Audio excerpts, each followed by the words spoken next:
আসসালামু আলাইকুম। নবম শ্রেণীর প্রিয় শিক্ষার্থীরা, আশা করি তোমরা সকলে ভালো আছো। তোমাদের গণিত বইয়ের প্রথম অধ্যায়ের আরেকটি নতুন লেকচার নিয়ে হাজির হলাম আমি রবিউল।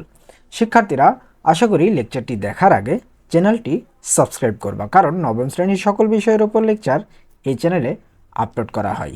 এই লেকচারে তোমাদের গণিত বইয়ের 19, 18 এবং 19 নম্বর পৃষ্ঠা নিয়ে আলোচনা করা হবে। তো চলো লেকচার শুরু করা যাক। তো দেখো, 18 নম্বর পৃষ্ঠায় আছে কি বলতো? 18 নম্বর পৃষ্ঠায় কিন্তু আছে পূরক সেট, তাই না? তো পূরক সেট বা কমপ্লিমেন্ট অফ সেট, তাই না? পূরক সেট বা কমপ্লিমেন্ট অফ সেট। তাহলে এখানে বলছে, দেখো যে ধরি সমগ্র পৃথিবীর জনসংখ্যার সেট ইউ এবং যারা বাংলা ভাষায় কথা বলে তাদের সেট এ। তাহলে সমগ্র পৃথিবীর সমগ্র জনসংখ্যার সেটের নাম হলো দিছে ইউ এবং যারা বাংলা ভাষায় কথা বলে তাদের সেটের নাম দিছে এ। তাহলে ইউ সার্বিক সেট। ইউকে বলা হয় সার্বিক সেট।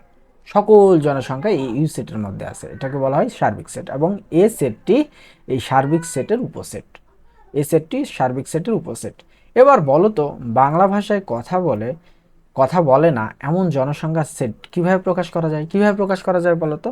এই সার্বিক সেট থেকে যদি এই এ সেটটা বিয়োগ করো বা অন্তর করো, তাহলে কিন্তু এই বাংলা ভাষায় কারা কারা কথা বলে না সেটা কিন্তু, বা কোন কোন জনসংখ্যা কথা বলে না সেটা কিন্তু প্রকাশ করা যাবে।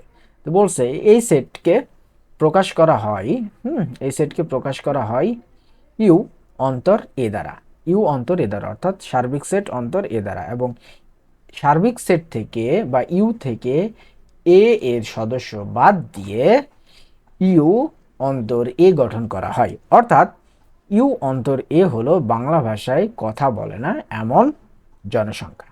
ওকে, তাহলে ওই যে বাদ দিতে হবে এই পুরো পৃথিবীর সমস্ত জনসংখ্যা থেকে শুধুমাত্র বাংলা ভাষার যে জনসংখ্যা, এই জনসংখ্যাকে বাদ দিলেই কিন্তু পাওয়া যাবে যে বাংলা ভাষায় কোন কোন জনসংখ্যা কথা বলে না। ওকে, আবার বলছে দেখো এখানে যে একটি সেট এ এর উপাদানকে এর সার্বিক সেট ইউ এর উপাদান থেকে বাদ দিয়ে গঠিত সেটকে এ এর পূরক সেট বলা হয়। এ এর পূরক সেট বলা হয়। অর্থাৎ একটি সেট এ এর উপাদান থেকে সার্বিক সেট ইউ এর উপাদান থেকে বাদ দিলে এই এ কে পূরক সেট বলা হয়। সেট এ এর পূরক সেটকে সি, এ তার মাথার উপরে সি, এই সি মানে কমপ্লিমেন্ট। সি মানে কি? কমপ্লিমেন্ট বা এ প্রাইম বা পূরক দ্বারা, পূরক চিহ্ন দ্বারা কিন্তু প্রকাশ করা হয় এবং পড়া হয় এ পূরক অথবা এ কমপ্লিমেন্ট। এ পূরক অথবা এ কমপ্লিমেন্ট সেট গঠন পদ্ধতিতে লেখা হয়। আচ্ছা, এই দুইটা মানে কি? এই দুইটা মানে আগে আমরা দেখে নিই। এই দুইটা মানে আমরা লিখতে পারি যে এ প্রাইম এ সি বা এ প্রাইম মানে প্রথমে আমরা লিখতে পারি এসি। এসি মানে হলো আমাদের পুরো সার্বিক সেট থেকে আমাদের এই এ বাদ দিতে হবে। এসি মানে পুরো সার্বিক সেট থেকে এ বাদ দিতে হবে। এবং এ প্রাইম মানেও কি? এ প্রাইম মানেও এই পুরো সার্বিক সেট থেকে বা ইউ থেকে এ বাদ দিতে হবে। ঠিক আছে, এই এ পূরক বা এ পূরক বা এস কমপ্লিমেন্ট দ্বারা কিন্তু এটা বোঝায়। অর্থাৎ পূরক সেট নির্ণয় করতে গেলে অবশ্যই তোমার সার্বিক সেট কিন্তু লাগবে। পূরক সেট নির্ণয় করতে গেলে সার্বিক সেট কিন্তু লাগবে। ওকে, তাহলে এটাকে গঠন পদ্ধতি পড়া হয় এ কমপ্লিমেন্ট। হ্যাঁ, এ কমপ্লিমেন্ট এক্স যেন এক্স এলিমেন্ট ইউ অর্থাৎ সার্বিক সেট এবং এক্স নট এলিমেন্ট এ। ওকে, তো আশা করি বুঝতে পেরেছো। এরপরে দেখো একটু উদাহরণ দিছে। উদাহরণ বলা আছে যদি সার্বিক সেট, যদি সার্বিক সেট ইউ সকল অঙ্ক, অঙ্ক মানে কি? অঙ্ক কোনগুলা? শূন্য থেকে সকল শূন্য থেকে 9 পর্যন্ত, এই শূন্য থেকে 9 পর্যন্ত সকল সংখ্যাকে মানে সকল সংখ্যাকে কি বলা হয় বলো তো? অঙ্ক। ঠিক আছে, 0 থেকে 9 পর্যন্ত।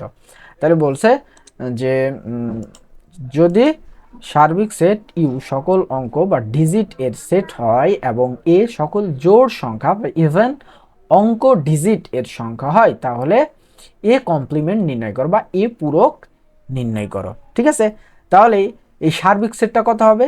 সার্বিক সেটটা হবে কিন্তু 0 থেকে 9 পর্যন্ত। দেখো 0, 1, 2, 3, 4, 5, 6, 7, 8, 9, 10। 10 লিখবো না আমরা, 9 পর্যন্ত লিখবো, কারণ 10 অঙ্ক না, 10 হলো একটা সংখ্যা। ঠিক আছে, তাহলে দেখো 0 থেকে 9 পর্যন্ত এই সবগুলো হলো অঙ্ক, এই অঙ্ক কি সার্বিক সেটের উপাদান। হ্যাঁ, এরপরে এ এ এ বলছে কি এ সেট সকল জোড় অঙ্ক। সকল জোড় অঙ্ক মানে কি, অঙ্কর মধ্যে যেগুলো জোড় আছে, অর্থাৎ এই যে এই অঙ্কগুলার 0 থেকে 9 পর্যন্ত এর মধ্যে যতগুলা জোড় সংখ্যা আছে সেই সংখ্যা নিয়ে এই এ সেট করতে হবে। তার আছে কি কি 0, এরপরে 2, 1 কিন্তু জোড় সংখ্যা না, 1 বিজোড় সংখ্যা, এরপরে 2, 3 কিন্তু বিজোড় সংখ্যা, 4, 5 বিজোড় সংখ্যা, 6, 8 বিজোড় সংখ্যা, 9, 10 তো হবে না কারণ 10 অঙ্ক না, 10 হলো সংখ্যা। ওকে, তাহলে এটা আমরা কিভাবে সমাধান করতে পারি?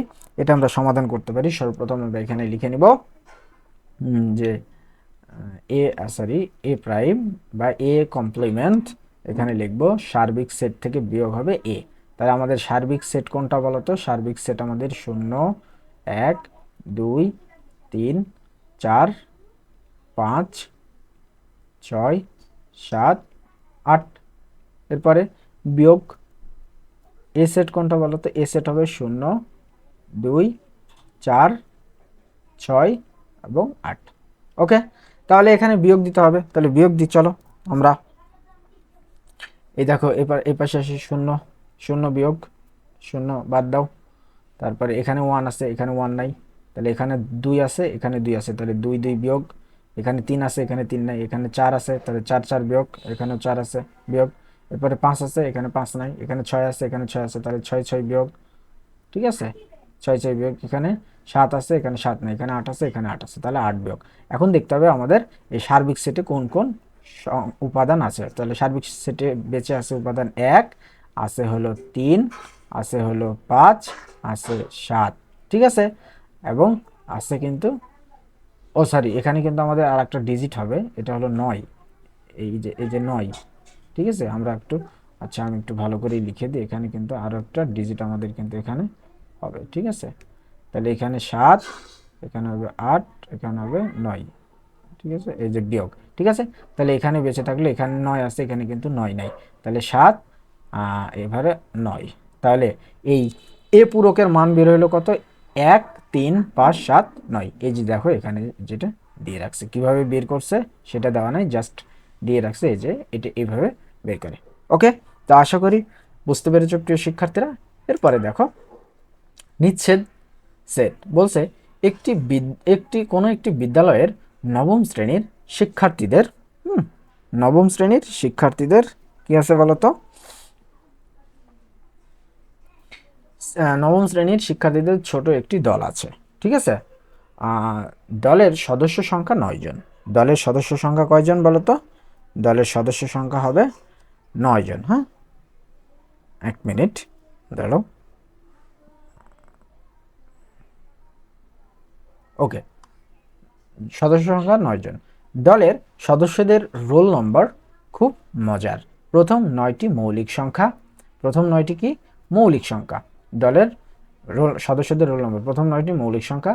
তাদের কেউ গান করে, কেউ আবার নাচ করে। যারা নাচ অথবা গান কোনোটিই করে না তারা উৎসাহ দেয়। বিদ্যালয়ের সহশিক্ষিকা কার্যক্রমে তারা একটি দলগত উপস্থাপনা দিতে চাইছে।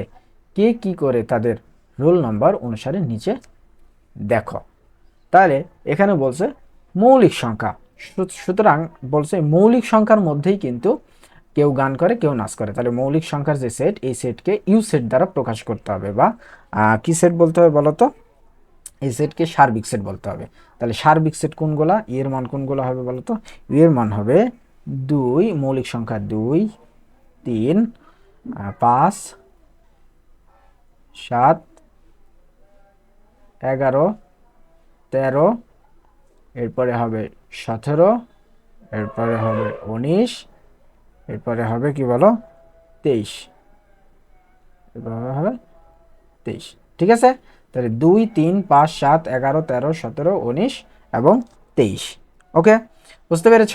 তাহলে এখানে বলছে দেখো যে দলের সদস্যদের রোল নাম্বারের সেট ইউ সেট বা সার্বিক সেট। ইউ কে তালিকা পদ্ধতিতে এখানে লেখো, এই যে যেটা আমরা লিখে ফেললাম, ইউ কে বা সার্বিক সেটকে তালিকা পদ্ধতিতে লিখলাম। ইউ মানে কি? ইউ মানে হলো মৌলিক সংখ্যা, যেটা এই মৌলিক সংখ্যার মধ্যে এই যে এই সংখ্যাগুলো আছে, এই ইউ এর উপসেট কিন্তু ই এবং এফ।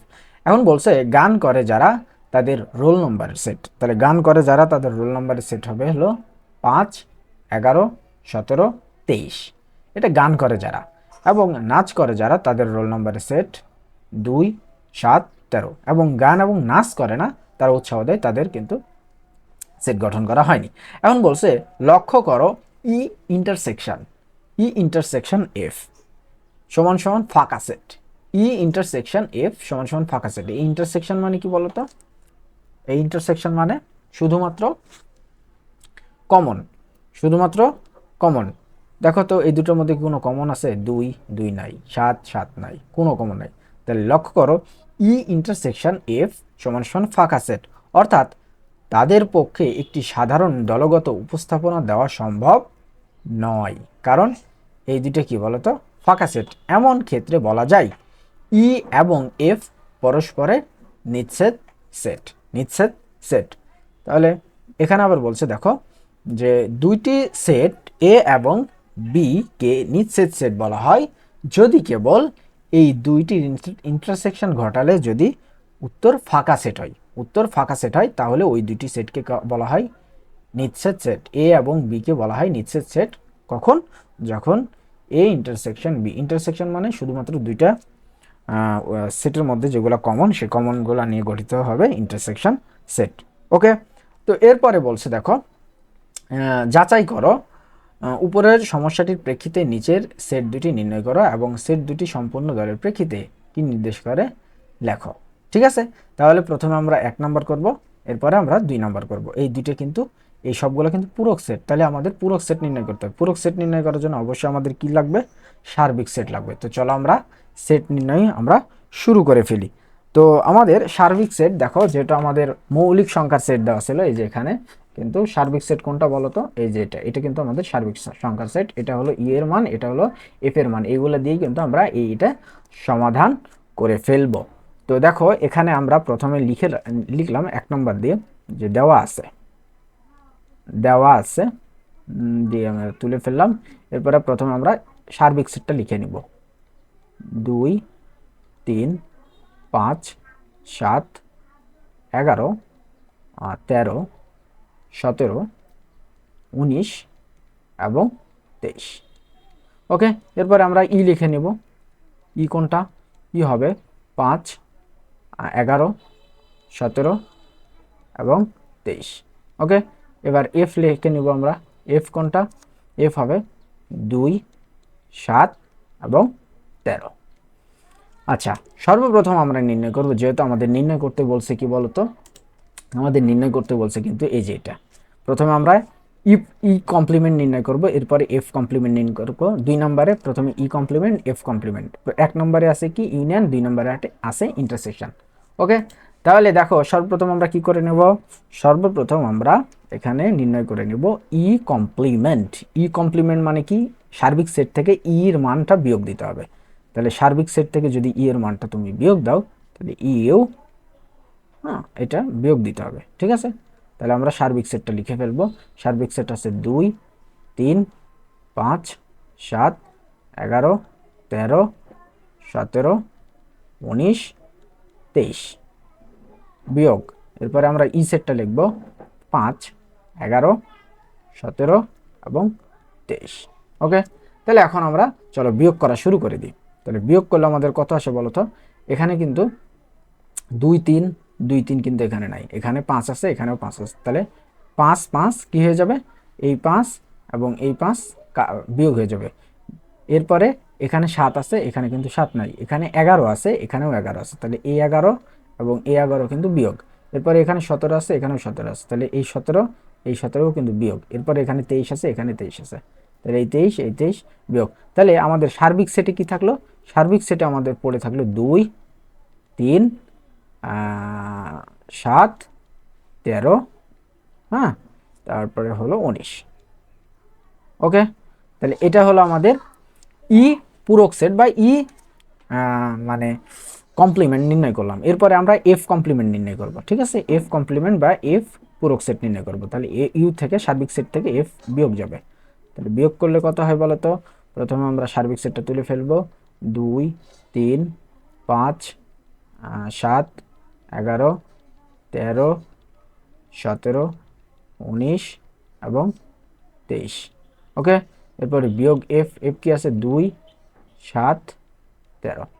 তাহলে বিয়োগ দাও 2 7 13, জাস্ট এই 2 7 13 এখান থেকে বিয়োগ দাও। তাহলে এই 2 বিয়োগ এই 7 বিয়োগ এই 13 কিন্তু বিয়োগ। তাহলে এখানে সার্বিক সেটে কি কি পড়ে আছে? পড়ে আছে হলো 3 5 11, এরপরে 17, এরপরে 19, এরপরে হলো সর্বশেষ 23। তাহলে 3 3 5 11 17 19 23, তাহলে ই অফ সি। ঠিক আছে, তাহলে এখন আমরা এখানে নির্ণয় করতে পারি কি বলতো, এখন আমরা ফাইনাল, যেহেতু আমাদের ই অফ সি এবং এফ অফ সি কিন্তু বা ই কমপ্লিমেন্ট এফ কমপ্লিমেন্ট নির্ণয় করা শেষ, তাহলে এখন আমরা মূল বিষয়টা নির্ণয় করে ফেলবো। কোন বিষয়টা বলো তো? যেটা আমাদের বইয়ে দেওয়া ছিল নির্ণয় যে বিষয়, অর্থাৎ F of C union sorry E of C union বা এফ কমপ্লিমেন্ট বা C complement union F complement. তাহলে এটা আমরা নির্ণয় করে ফেলি। আমরা সি কমপ্লিমেন্ট কত পাইছি? 2 3 7 13 এবং 19। ইউনিয়ন এফ কমপ্লিমেন্ট কত পেলাম? এফ কমপ্লিমেন্ট পেলাম 3 5 11 17 19 23। ওকে, তাহলে এখানে আমরা লিখতে পারি কি বলতো, এখানে এই ইউনিয়ন মানে কি কমন আনকমন সব, কিন্তু একই সংখ্যা আমরা একবার লিখবো। দুইটার মধ্যে একই সংখ্যা যদি পাই, এই দুইটার মধ্যে থেকে একই সংখ্যা একবার লিখবো। তাহলে এখানে আছে কত? 2, এখানে 2 আছে, লিখে ফেলো। কমন আনকমন সব, এখানে 3 আছে, এখানেও 3 আছে, দুইটা 3-এর মধ্যে একটা 3 আমরা লিখে ফেলবো। এরপরে 7 আছে, এখানে কিন্তু 7 নাই, আমরা 7ও লিখে ফেলবো, কারণ কমন আনকমন সব, 7 লিখে ফেললাম। এরপরে এখানে 13 আছে, এখানে 13 নাই, তাহলে আমি 7-এর পরে কিন্তু এখানে 11 আছে, কিন্তু এখানে কিন্তু 7-এর পরে 13, কিন্তু এখানে 11, তার মানে 11 লিখে ফেললাম, কমন আনকমন সব। এরপরে 13 লিখলাম, এরপরে লিখবো আমি 17, এরপরে লিখবো হলো 19, এরপরে লিখবো হলো 23, কমন আনকমন সব। ঠিক আছে, কমন আনকমন সব। তাহলে 2 2 2 3 7 2 3, ও এখানে একটা জিনিস মিস্টেক হয়ে গেছে, এই যে 5, এখানে 5টা আমরা লিখি নাই। হ্যাঁ, এই 5টা আমাদের এখানে লিখতে হবে। ধরো এখানে আমরা 2, তারপরে 3, এখানে আমরা লিখব 5। ঠিক আছে, তাহলে 2 3 5 7, 2 3 5 7 11 13 17 19 23। আর এটা কি নির্দেশ করতেছে বলো তো? এটা যা একটি সার্বিক সেট, যা সার্বিক সেট। ওকে, তো আশা করি এটা বুঝতে পেরেছ। এরপরে আমরা চলে যাব আমাদের 2 নম্বরে। এরপরে আমরা কোথায় যাব? আমাদের 2 নম্বরে। দেখো তো 2 নম্বরে কি কি দেওয়া ছিল? 2 নম্বরে আছে হলো ই কমপ্লিমেন্ট ইন্টারসেকশন, আমরা ইউনিয়ন করছি, এবার E complement intersection F complement. Okay, আমরা এফ ই এবং এফ কিন্তু নির্ণয় করে ফেলেছি, জাস্ট এটা আমরা চুটকি মেরে এখন করে ফেলবো। তাহলে সর্বপ্রথম আমরা নির্ণয় করব কি বলতো, যেহেতু আমাদের এই যে ই কমপ্লিমেন্ট নির্ণয় শেষ আমাদের এখানে এবং এফ কমপ্লিমেন্টও নির্ণয় শেষ, তাহলে আমরা এখানে 2 নাম্বার দিয়ে আমরা এখানে লিখতে পারি। এখানে আমরা 2 নাম্বার দিব, এখানে 2 নম্বর দিয়ে আমরা এখানে লিখবো, যেহেতু আমাদের নির্ণয় শেষ, সুতরাং আমরা সরাসরি খালি বিয়োগ করে দেব। কি করব?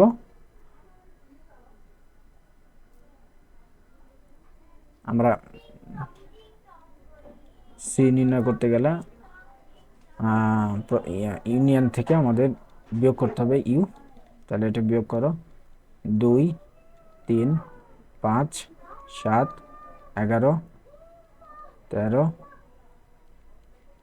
17 19 23 বিয়োগ 5 11 17 23। তাহলে বিয়োগ করে দাও, এই দুটো থেকে বিয়োগ করলে পাওয়া যায় 5 বিয়োগ 5 বিয়োগ 11 বিয়োগ 11 বিয়োগ 17 বিয়োগ 17 বিয়োগ 23 বিয়োগ 23 বিয়োগ। তাহলে এখানে পড়ে থাকতেছে 2 3 7 13 19। ঠিক আছে, এগুলো কিন্তু এখানে পড়ে থাকতেছে। ওকে, এরপরে আমরা লিখব হলো এফ কমপ্লিমেন্ট, ইউ থেকে আমরা এফ বাদ দেব, ইউটা লিখে ফেলি 2 3 5 7 11, 13, 17, 19, 23। ওকে, 23 হবে কিন্তু এটা এটা কিন্তু 3, ঠিক আছে 23। ওকে, এটা এরপরে বিয়োগ দেবো আমি এফ। এফ কি কি বলতো আছে? এফ আছে 2, 7 এবং 13, ঠিক আছে।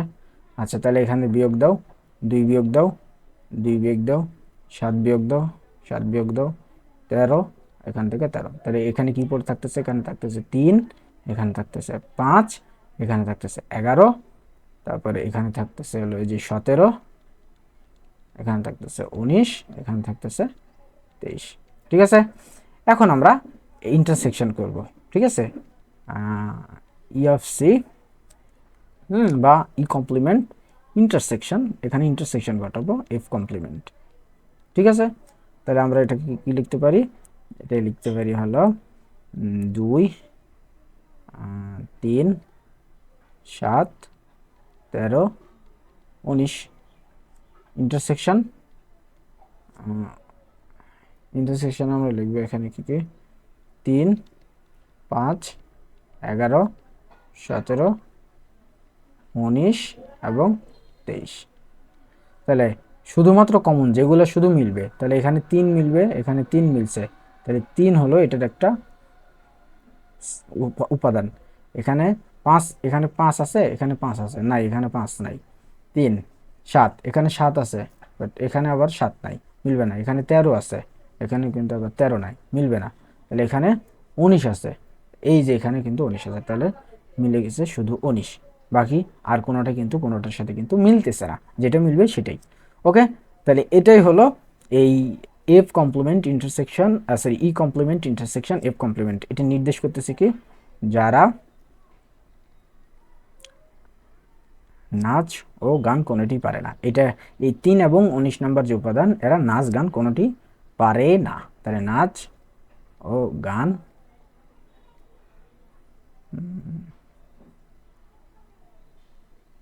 কোনোটি পারে না, ঠিক আছে। পারে না, এরা নাচ গান কোনোটি পারে না। তো আশা করি বুঝতে পেরেছো প্রিয় শিক্ষার্থীরা। তো এই লেকচার এই পর্যন্তই। আশা করি এই লেকচারটি তোমাদের অনেক হেল্প করবে। প্রিয় শিক্ষার্থীরা, আমার আরও 2টি ইউটিউব চ্যানেল রয়েছে, তোমরা চাইলে সেই 2টি চ্যানেলেও সাবস্ক্রাইব করে রাখতে পারো। চ্যানেল 2টির লিঙ্ক এই লেকচারের ডেসক্রিপশন বক্সে দেওয়া আছে। যার একটিতে ফুড বিষয়ের উপর কন্টেন্ট নির্মিত হয়, অন্যটিতে ব্লগিং ও ট্রাভেলিং বিষয়ের উপর কন্টেন্ট নির্মিত হয়। ধন্যবাদ প্রিয় শিক্ষার্থীরা, কথা হবে অন্য একটি লেকচারে।